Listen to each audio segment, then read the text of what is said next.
Your mind is a weapon. Now, I know this isn't my usual type of video, but hear me out. I was listening to a nasheed the other day, and there was a line that said something along the lines of, "Oh, believers, ready your weapons to fight injustice," or something like that. And it got me thinking, like, obviously that was for that time, but I started thinking about the current time. What weapons do we have that we can get ready to fight injustice? It's not the golden age of Islam. People aren't running around with swords and knives and bows and arrows. Weapons in the UK, for the most part, are illegal. And I sat there and I thought to myself, so what? Is that it? We have nothing to fight oppressors. We have nothing to fight injustice. Is that just it? We have no weapons to fight. And then I had this thought. Throughout history, weaponry has advanced every couple hundred years. Humanity started with wooden clubs and sharpened stones. Then the bow and arrow came, and then blades, knives, swords. And then we eventually moved on to crossbows, which were then replaced by gunpowder like rifles and guns. And now in modern day, we have nukes and drones and all this crazy stuff. With each introduction of a new weapon, with each transition into a new period of weaponry, the society that wielded the latest weapons were usually the society that came out on top and eradicated the society before them. Now we're living in 2025 and people don't have weapons on them. They don't have physical weapons. But what do we have? Our minds.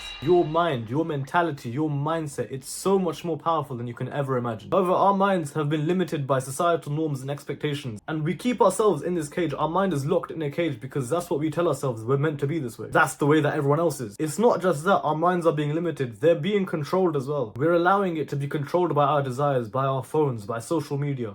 All these distractions, anything that diverts our time and our attention from our goals and aspirations is essentially controlling us because it's stopping us from reaching our full potential. Our minds are being attacked daily and we're allowing it to happen. I said earlier in the video that we're in a fight against the oppressors, and I know a lot of you are probably thinking, oh, what's this going about? What oppressors? I'm not oppressed. The definition of oppression from the Cambridge Dictionary: a situation in which people are governed by a cruel and unfair way and prevented from opportunities and freedom. Prevented from having opportunities and freedom. They're suppressing our minds because the more distracted we are, the less we focus on our goals. It's all well and good saying all that, but how do we turn our minds into weapons? How do we take back our freedom that's been stolen by our phones and desires and social media? How do we take advantage of the opportunities that we have and ensure that we're the best possible version of ourselves? Let me tell you the three things, the three changes that you need to implement into your life ASAP.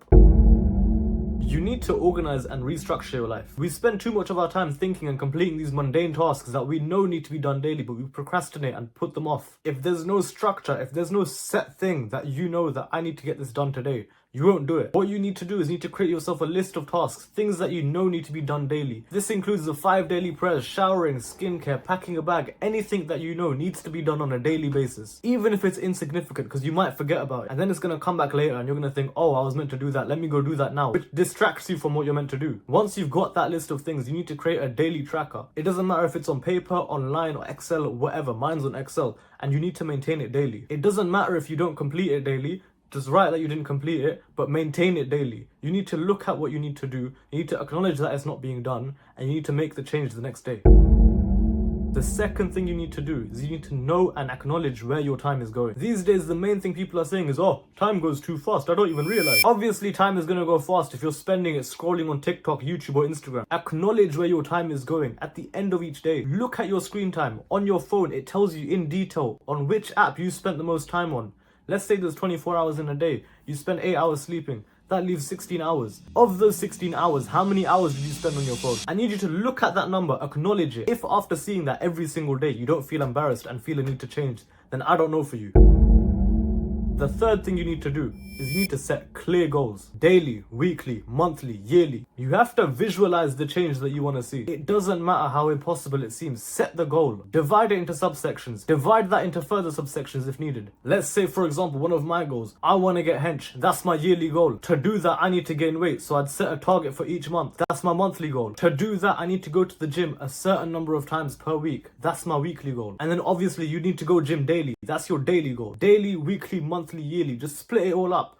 And eventually, day by day, week by week, month by month, you'll see the change that you want to see. By implementing these three relatively easy things, you're going to take back control of your mind. You're going to be able to think clearly and your imagination will be let loose. Your mind will become the weapon that it needs to be. I don't need to tell you what you need to do. Your mind will be free to think. You'll start thinking of things yourself. I need to do this. I need to do that. I need to change this. This is wrong. This needs to happen. Your mind will do it yourself. Doing these three things sets the foundation of the person that you're going to become. It comes back to that one saying, it's either one day or day one.